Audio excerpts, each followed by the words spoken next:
बिस्मिल्लाहिर्रहमानिर्रहीम। अस्सलाम वालेकुम। कैसे हैं आप सब?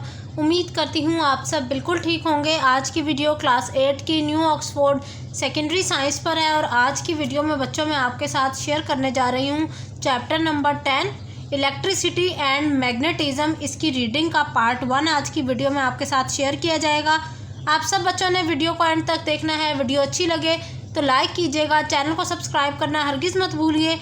सब बच्चे पेज नंबर 139 को ओपन कर लें ताकि आप लोग भी मेरे साथ इस लेसन को रीड आउट कर सकें।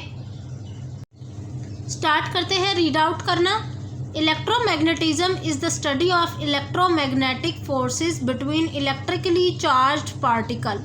इलेक्ट्रोमैग्नेटिज्म क्या है? वो तालीम या वो इल्म जो कि इलेक्ट्रोमैग्नेटिक फोर्सेस के मुतालिक है और ये फोर्सेस कहाँ मौजूद होती हैं? दो चार्जेस के दरमियान में, यानी आया एक पॉजिटिव चार्ज है एक नेगेटिव चार्ज है, उनके दरमियान में इलेक्ट्रोमैग्नेटिक फोर्स है।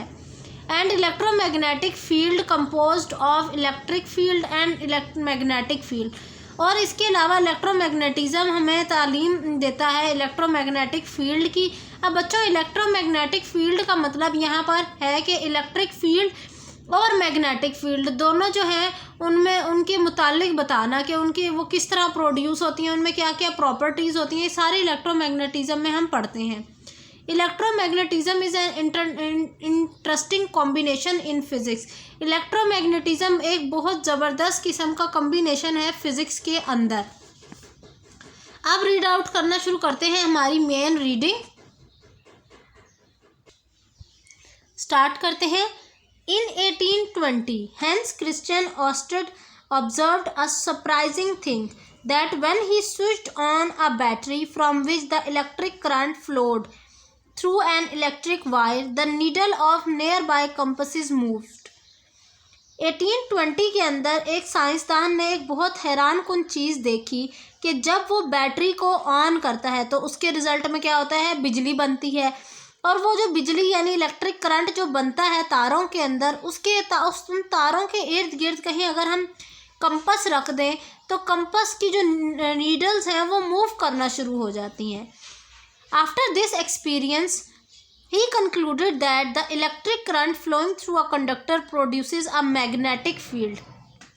इस तजुर्बे के बाद उसको पता चला कि जो इलेक्ट्रिक करंट है जो कि किसी भी कंडक्टर के अंदर फ्लो कर रहा है वो किसकी प्रोडक्शन की वजह बनते हैं? मैग्नेटिक फील्ड की प्रोडक्शन की वजह बनते हैं। यानी जब भी किसी तार में से करंट गुजरेगा तो उसके रिजल्ट में मैग्नेटिक फील्ड प्रोड्यूस होगी। अब डू यू नो पढ़ लेते हैं। An electromagnetic wave is the only type of wave that can travel through space. Electromagnetic waves वो वेव की किस्म है जिनके जो कि स्पेस यानी खला में ट्रैवल करती हैं। The needle of the compass move when placed near a wire carrying electric current.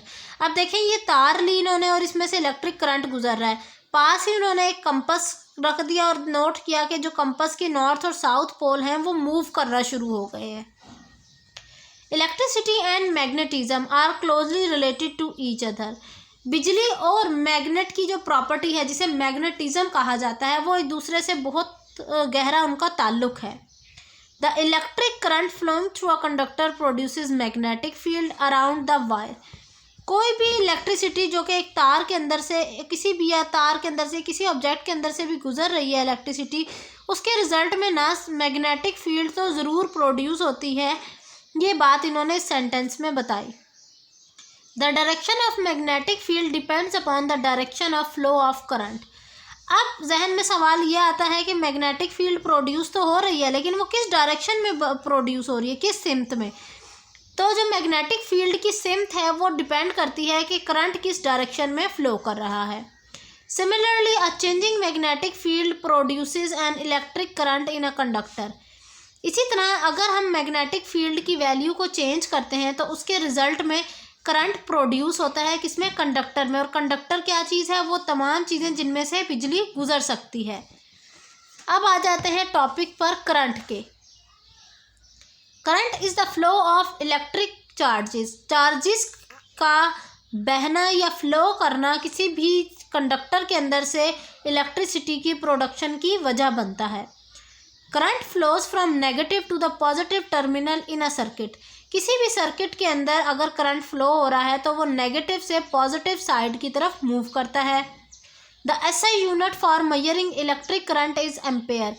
अब इलेक्ट्रिक करंट का यूनिट क्या है? एम्पेयर है, और उसका सिंबल देखिए आई है। करंट का सिंबल आई है और एम्पेयर का सिंबल कैपिटल ए होता है। Small current are measured in milliampere. अगर करंट थोड़ी सी अमाउंट में प्रोड्यूस हुआ है तो उसके साथ यूनिट कौन सा लगता है? Milliampere. और 100,000 मिली एम्पेयर 1 एम्पेयर के बराबर होते हैं। The instrument which produces an accurate measurement of electric current flowing in a circuit is called an ammeter. वो डिवाइस जिसके ज़रिए हमें ये पता चलता है कि कितना करंट गुजर रहा है किसी सर्किट के अंदर से या फ्लो कर रहा है किसी सर्किट में, वो डिवाइस है एमीटर। एमीटर का इस्तेमाल किया जाता है इलेक्ट्रिक करंट को मेजर करने के लिए। The larger the current the greater the flow of electron and higher the number of Ampere's. जितना ज़्यादा करंट फ्लो करेगा उतनी ज़्यादा इलेक्ट्रॉन फ्लो करेंगे, जितने इलेक्ट्रॉन ज़्यादा फ्लो करेंगे उतनी ही बड़ी वैल्यू एम्पेयर की आएगी, यानी उतनी बड़ी वैल्यू करंट की आएगी। यूनिट एम्पेयर यूज़ तब होगा जब करंट की वैल्यू बड़ी होगी। नेक्स्ट पेज की तरफ चलते हैं, पेज नंबर 140, जिसपे हमारे पास टॉपिक है वोल्टेज का। Voltage is defined as the amount of potential energy between two points in a electrical circuit। Voltage क्या है? वो तमाम वैल्यू जो कि पॉजिटिव और नेगेटिव टर्मिनल के दरमियान में मौजूद है उसे हम वोल्टेज कहेंगे। One point has higher potential and the other has lower. यानी पॉजिटिव साइड पर अगर हम देखें तो पोटेंशियल की वैल्यू ज़्यादा होती है और नेगेटिव साइड पर कम होती है। The difference in charge between higher and lower potential is called voltage. अब जो दो चार्जेस के दरमियान की जो वैल्यू है, जो उनके दरमियान में डिफरेंस है कि पॉजिटिव चार्ज इतने नेगेटिव इतने, उन दोनों को अगर सब्ट्रैक्ट करें तो वैल्यू जो आएगी वो वोल्टेज की वैल्यू या फिर पोटेंशियल डिफरेंस भी उसे कहा जाता है। The voltage produced force to the electrons to flow through a circuit. अब वोल्टेज क्या करते हैं? वो मजबूर करते हैं इलेक्ट्रॉन्स को कि वो किसी भी सर्किट के अंदर मूव करें। वोल्टेज का सिंबल वी होता है। अगर वोल्टेज ना मौजूद हो तो इलेक्ट्रॉन्स फ्लो नहीं करते रैंडमली, यानी वो किसी एक स्पेसिफिक डायरेक्शन में मूव नहीं करते। Voltage tell us how much energy is provided by the cell, battery or the main to push an electric current around a circuit.